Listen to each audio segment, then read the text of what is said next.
Assalamualaikum warahmatullahi wabarakatuh. Perkenalkan, nama saya Intan Salsabila. Pada kesempatan kali ini saya akan membahas tentang salah satu pengusaha sukses yang ada di Indonesia, yaitu Pak Tirto Utomo. Siapa sih yang tidak kenal beliau? Ya, beliau adalah pendiri perusahaan besar Indonesia yang memproduksi air minum Aqua. Beliau mengawali karir sebagai seorang karyawan di perusahaan asing. Pria kelahiran 9 Maret 1930 itu banyak menerima kunjungan tamu dari luar negeri.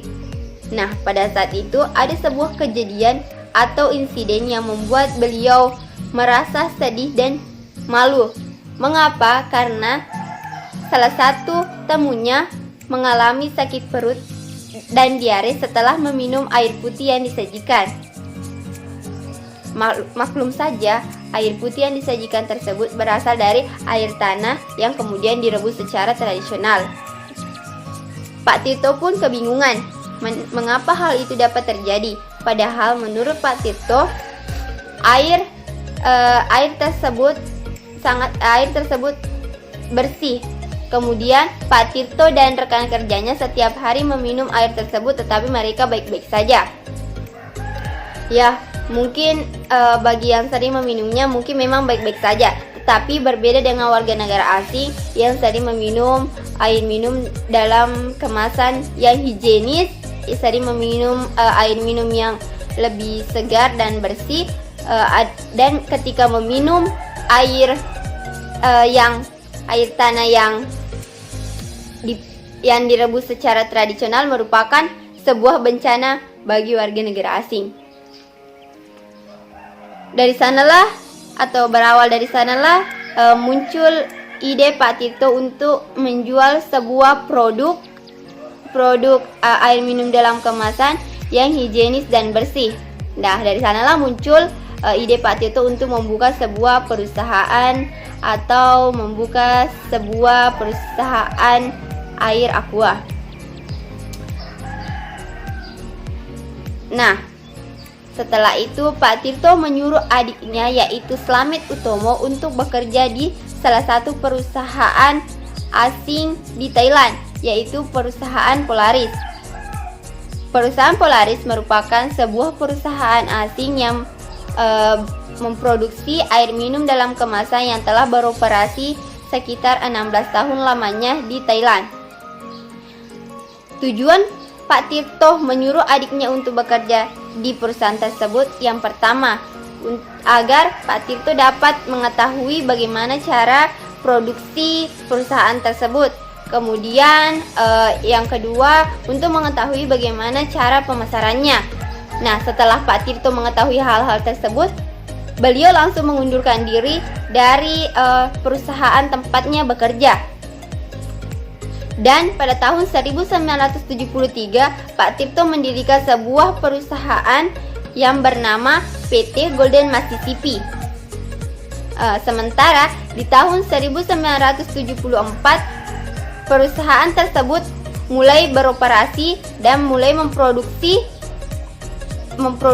suatu air minum dalam kemasan botol atau wadah dalam kemasan botol kaca. Jadi produk pertamanya itu adalah dalam kemasan atau dalam wadah botol kaca. Awalnya, Aqua bukanlah merek pertama dari perusahaan tersebut, tetapi merek pertamanya yaitu Puritas. Kemudian diganti menjadi Aqua karena penyebutan Aqua lebih mudah dan menginterpretasikan air secara langsung. Kemudian, apakah ketika Pak Tirto mendirikan perusahaan tersebut kemudian menjadi lebih maju? Apakah langsung maju? Ternyata itu salah. Kenyataannya malah produk yang diproduksi oleh Pak Tirto, produk yang diproduksi oleh perusahaan tersebut ternyata tidak diterima oleh kalangan masyarakat Indonesia dan dicap buruk oleh masyarakat. Mengapa? Karena masyarakat ketika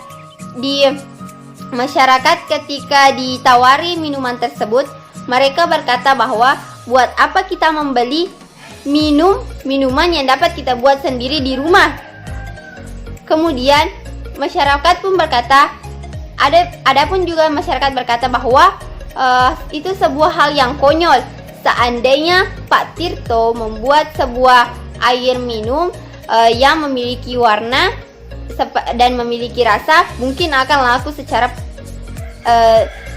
laku secara cepat.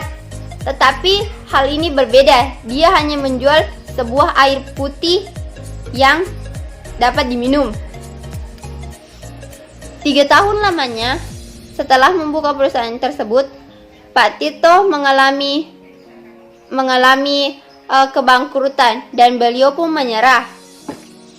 Tetapi yang menariknya, ketika beliau menyerah, tiba-tiba ide brilian muncul dari kepalanya. Sebenarnya menurut saya ide ini cukuplah konyol. Mengapa? Karena yang pertama, Pak Tirto Pak Tirto akan menaikkan, tetapi pada saat itu Pak Tirto menaikkan harga Aqua menjadi 3 kali lipat dari harga normalnya. Kemudian strategi pemasarannya berubah, yaitu di mana strategi awalnya mengincar masyarakat biasa, kini berubah menjadi mengincar para warga negara asing yang bekerja di Indonesia. Tetapi tidak disangka-sangka, ternyata ide itu sangat bagus dan membuat perusahaan Pak Tirto semakin berkembang. Mengapa? Karena warga negara asing lebih memilih membeli minuman Pak Tirto meskipun harganya mahal, karena mereka mengatakan bahwa, atau mereka berpikir bahwa lebih baik saya meminum air ini yang lebih higienis daripada saya meminum air tanah yang dipanaskan atau yang direbus secara tradisional. Nah, dari sanalah Pak Tirto mulai bangkit dari perusahaannya yang hampir bangkrut. Nah, yang kemudian, apalagi saat ini telah ditemukannya teknologi pembuatan botol dalam bentuk kemasan botol plastik yang dapat memudahkan distributor Aqua semakin mudah. Saya dapat menyimpulkan bahwa yang pertama, Pak Tirto mampu melihat peluang, mampu memanfaatkan peluang yang ada, yang berawal dari ketika seorang tamunya mengalami sakit perut. Kemudian yang kedua, Pak Tirto berani mengambil resiko, yaitu Pak Tirto keluar dari perusahaan tempatnya bekerja untuk mendirikan sebuah perusahaan yang belum tentu dia ketahui apakah akan sukses seperti saat ini. Kemudian yang ketiga, Pak Tirto masih berpikir meskipun dia sudah menyerah, dan ternyata hasil dari pikiran tersebut atau ide tersebutlah yang membuat Pak Tirto semakin jaya. Jadi kalian dapat memetik banyak hikmah atau banyak pelajaran dari pengalaman dan sejarah perusahaan Aqua.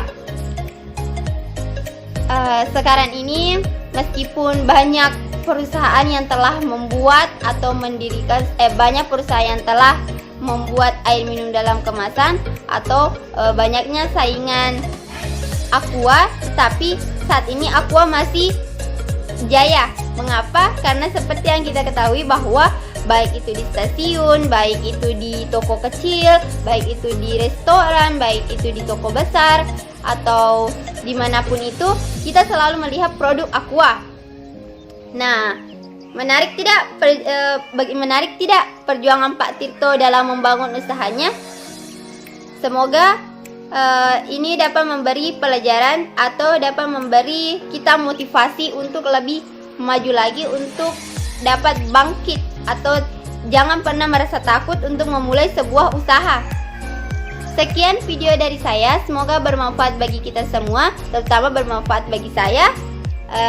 Mari kita ambil baiknya dan buang buruknya. Dan saya akhiri dengan ucapan wassalamualaikum warahmatullahi wabarakatuh.